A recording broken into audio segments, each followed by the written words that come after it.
What's up, brothers and sisters? This is another episode of Spiritual Ventilation. And what I'm going to vent about today, as y'all see what's on my thumbnail, is Steph Curry and Lamar Jackson.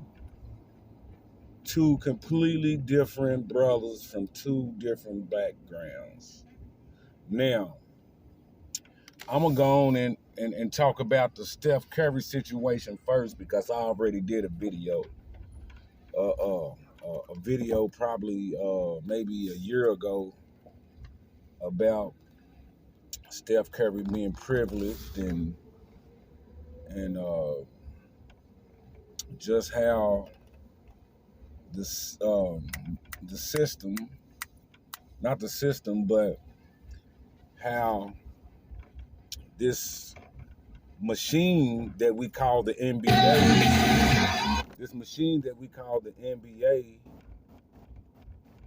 used Steph Curry to push their agenda for a non-physical NBA, a non-physical league. And if you know about basketball, this is for anybody that knows about basketball. And you just can't know about basketball. Basketball is not only being a fan of it.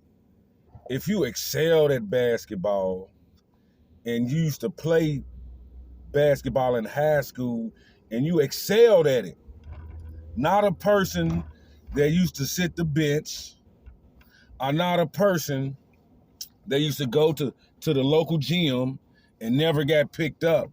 Because if you didn't excel in it and you don't have people that are co-sign for you saying that, yeah, my dude was pretty good. If you don't got nobody co-sign for you, your opinion is kind of stale. So let's get back on this topic. Steph Curry, and I'm going to tell you my story and my perspective on it. Steph Curry is, first of all, let me say his name. Stephen Wydell Curry was a privileged millionaire's son. Because his dad's name's Dale Curry. Everybody knows this. And Steph Curry, and in my opinion, factually, used to play basketball in his backyard at his dad's mansion around other privileged kids. And that's all he do was used to shoot. I don't think he played with too many other black kids, not even at the local gym. So with his muscle memory is off the charts. In my opinion, the man never lifted a weight in his life. So you got a kid that's all he used to do is shoot in the backyard and probably didn't pass the ball because he didn't have to, because he wasn't playing with nobody else. So Steph Curry is the type of player where he probably grew up around all the NBA players. He probably used to sit behind the bench during games with his dad, and he got to meet all the players. But he had a first person perspective of the NBA. That's why I don't understand how could Steph Curry say that he could whoop MJ, that he could actually beat MJ. This fool said that the 2015 Golden State Warriors would smack the shit out of the 96 Bulls, man. That's so disrespectful. Man, you see MJ first person, bro. You know what I'm saying? There ain't nothing wrong being cocky, bro. But you know, it's asinine, man. It's like I can't even believe your daddy, Dale Curry, ain't even smacking you for saying it. But I truly think Steph Curry is paid to say this shit. I think he was a system implant, you know, and his dad sold him to the system, and his dad knew, you know, how the league was going, and he's a part of the agenda, and they both bought into it. So With that in mind, remember, white people look at shooting like peanut butter and jelly sandwiches. It's one of America's pastimes. Like baseball. White people love shooting. They don't love the athletic athlete because most of their kids are not the most athletic. So, Steph Curry was put in the NBA, even though he was a good college player. He deserved the right to be in the NBA. But his game is a non-physical game. I mean, he has on defense, and he saves all his energy for offense.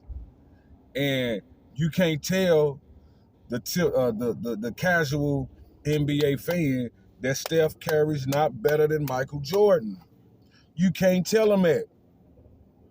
But what it does is it allows more privileged kids to get into the NBA.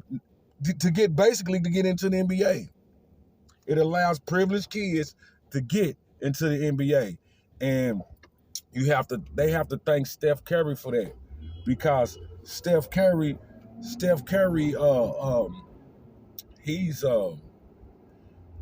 just welcome. He's like their version of Bill Cosby. He's welcome into every white household in America. Like, he can knock on anybody's door right now and get in their door. Anybody's door in America. So it's just let me go back in history a little bit. Let me go back in history because I excel in sports, and it's just so much to talk about. It's overwhelming my brain capacity right now, especially since I'm driving. So I'm trying to conversate. I'm trying to concentrate on what I'm trying to say. Let me get back to what I'm saying, because man, it's just so much. Do y'all remember in college, Rick Petrino at UK? They started shooting threes on the fast break. And they would like outscore people. They would like UK was outscoring people, man. Back in the early 90s. They was outscoring with Derek Anderson, Ron Mercer, Anthony Epps, Antoine Walker, Najir Muhammad. I mean, they had for about 10 years, man, they had some good teams, even with under Tubby Smith. But the offense was not created at UK. The offense was basically, my fault. The offense was created at UK. Sorry. The offense was created at UK, where you come down and you shoot threes on a fast break. And you basically trying to outscore your team with shots. And you get into the free throw line. Because not only do you have a good starting five, you have an excellent bench. So somewhere analytically, they found out that you can whoop any team, even though they're more athletic than you, as long as you can shoot the shot at a high percentage. So now, that was where the offense kind of began. So later on, a couple of years later, maybe 10 years later, Kentucky gets Calipari from Memphis. And when they get Calipari from Memphis, he brings his dribble drive offense. Now, the dribble drive offense comes from the Harlem Globetrotters. It comes straight from all you got to do is look at your history. Dribble drive offense comes from the Harlem Globetrotters. And the Harlem Globetrotters used to do this thing where they run around and keep passing each other the ball, and it's on the perimeter. They used to go like this and pass each other the ball. So what you're doing is you basically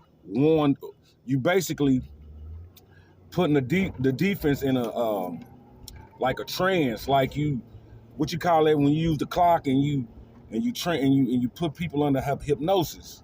So with the players going like this and they keep passing each other the ball, the defense is, and then teams like Golden State is shooting threes.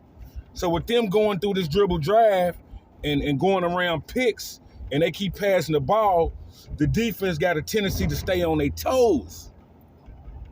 See, I know basketball, man. The defense is rushing up there to guard at three, and what happens is they get you to leaning towards the perimeter, and this is what happens when you do that defensively. You're more prone to foul, especially if you ain't sliding your feet. You're more prone to foul. And you more prone to hand check, because how you gonna check a deadly shooter and then he pumps fakes and his main goal is to drive. That's why I don't respect Steph Curry, because he ain't taking complete control of the advantages that he have offensively. Like, man, Curry could have had like 5 championships. He didn't even need KD because the refs was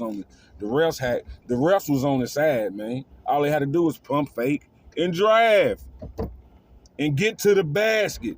His center should be eating, man, like a baby eating breakfast. But it's just so crazy. It's just so crazy how real individuals can see this. If you're not a real basketball, if you don't know if you ain't never played real basketball and you never excelled at basketball or any type of sports, there's no way you could see it.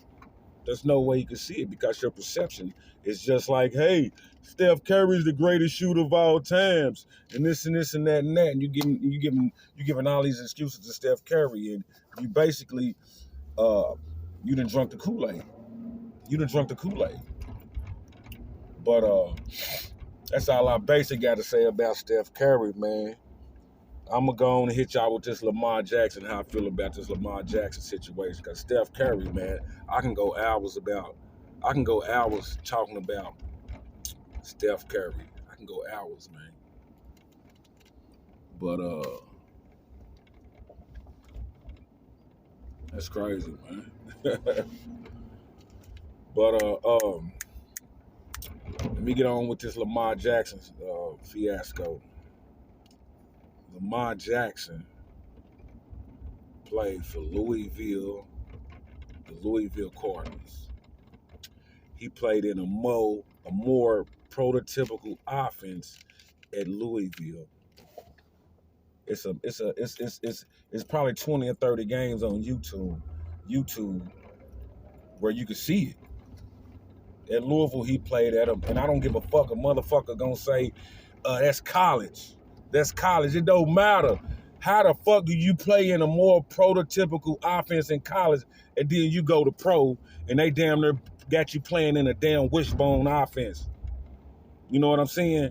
And then you look at all the videos, Lamar Jackson, before getting drafted, the sports pundits was pushing an agenda saying that Lamar Jackson can't throw. He's a running back. He's a receiver. And then he slid in the draft, and then he slid it right into Baltimore's hands, where Coach Harbaugh really didn't have a choice but to take the best available player in hopes that he would play receiver or running back. But Lamar told him he can't catch. And he said he's strictly a quarterback because that's what he's been playing since he was a kid. So they thought that he would budge. They thought they can get him to budge. So this is what they did to Lamar. They psychologically fucking Lamar. They got this man playing in a system where the receivers really are not a threat to the defenses that they playing in. The routes they running is really not putting any pressure on the secondary. So basically, every 11 men on defense is focused on Lamar Jackson. And Lamar Jackson is running these RPOs. They trying to RPO their opponents to death, but the focal point is still Lamar Jackson. And the thing about it is, Lamar Jackson, I don't know, I know he went to college, but I don't know how bright he is, because just because you go to college just means you educated. That doesn't mean you're intelligent. I mean, I have all the utmost respect for Lamar Jackson, but he should have told them that he was unpleased with the offense, his shit, basically the second year. You know, he didn't start the whole full season his first year. He came in and saved their ass. Then the second year, shit, he balled out. So Lamar Jackson, he should have voiced his opinion about this offense, especially since he played in a Bobby Petrino offense. He played in a Bobby Petrino offense, man. That offense always had three or four receiver sets, multiple receiver sets, and they always press the opponent's secondary. You know what I'm saying? Sometimes Lamar was in the backfield by himself, no backs. So then he goes to an offense similar to the offense Virginia Tech had when they had Michael Vick. I mean, I noticed this shit off the top. Like Lamar's second full season starting, I said, man, they gonna get this man hurt. I said, man, they basically got this man playing running back, and he think he's playing quarterback, but he's taking too many hits. I said, what kind of coach does that? Why would you have your quarterback taking all these hits knowing that you going against NFL defenders? These are not college defenses. These are athletes that's getting paid $1 million to stop their opponents.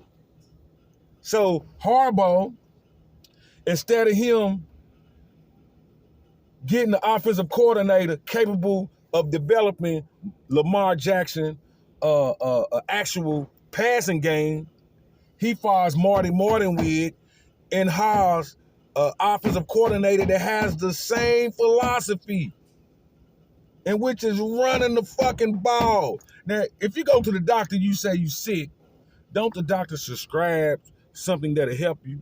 So wouldn't the right thing to do would be hire an offensive coordinator that's a proven, that has a proven passing system, like maybe Green Bay's offensive coordinator, or somebody at Seattle, you know what I'm saying?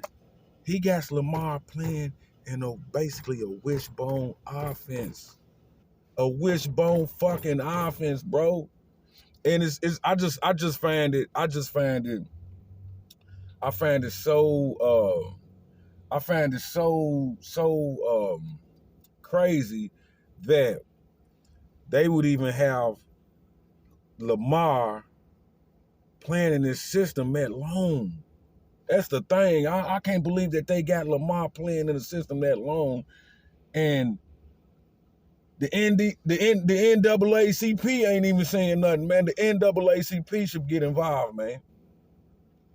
The NAACP should get involved, and I just find it crazy that a lot of the people in the comment section is showing complete ignorance by saying that Lamar Jackson can't throw.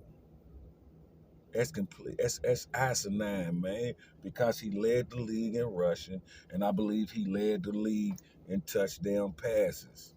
So that's a lie right there.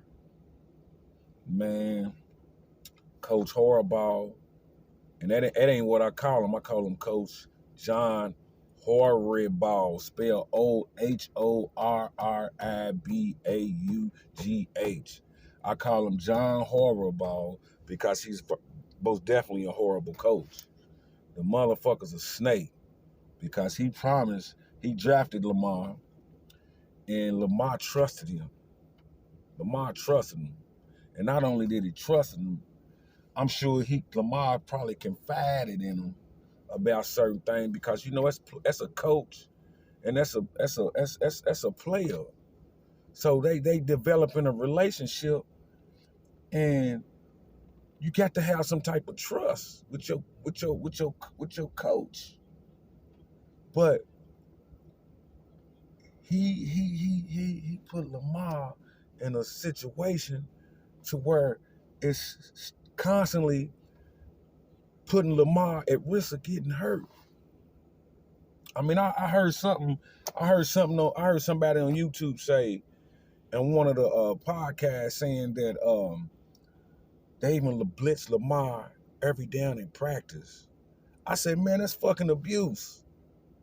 How you gonna blitz a player every down in practice? No wonder Lamar's up under a lot of duress. He can't even. He's processing shit too fast because they putting a lot of pressure on him. I mean, every play in practice, he can't even get in a passing rhythm. Excuse me, y'all. Excuse me, man. I'm just trying to hurry up. I gotta go in this grocery store. But Lamar Jackson can't even get up in a passing rhythm and work on his footwork and his 3-step drop backs and his 5-step drop backs and get in sync with his receivers because that's like a dude selling dope in the hood and he know that he can go to jail for selling dope and he's constantly look over his shoulder because he's constantly under arrest by the police and he know the neighbors is watching. So you mean to tell me Lamar Jackson is getting blitzed every down in practice? Lamar Jackson's getting blitzed. He can't even get into a passing rhythm at practice. Systemic racism is real. And the system is in everything in America. The system's in everything in America, man. The brighter you shine, the more you influence. If you stumble across my channel, subscribe. If you don't agree with what I'm saying, just simply comment because the channel is simply for growth. I don't know it all, but I know a lot. And I ain't the most high, but I'm super high. The brighter you shine, the more you influence. Let's grow together, man. God bless y'all. Subscribe and just stay blessed and persevere in all this systemic bullshit that's going on in this country right now. You know what I'm saying? Because I'm going to stay fatigued up and I'm going to stay ready. And no weapon formed against you shall prosper. Salute to Lamar Jackson, man. Man, you basically Superman in the flesh because you from the Sunshine State. You know what I'm saying? So those who shine the brightest go through the most scrutiny. Those who shine the brightest go through the most scrutiny. I hate it, man. I hope he gets traded, man. Just sit out, Lamar, man. Fuck it, you already a millionaire, man. Man, salute, man. I'm out of here, man. It's sickening.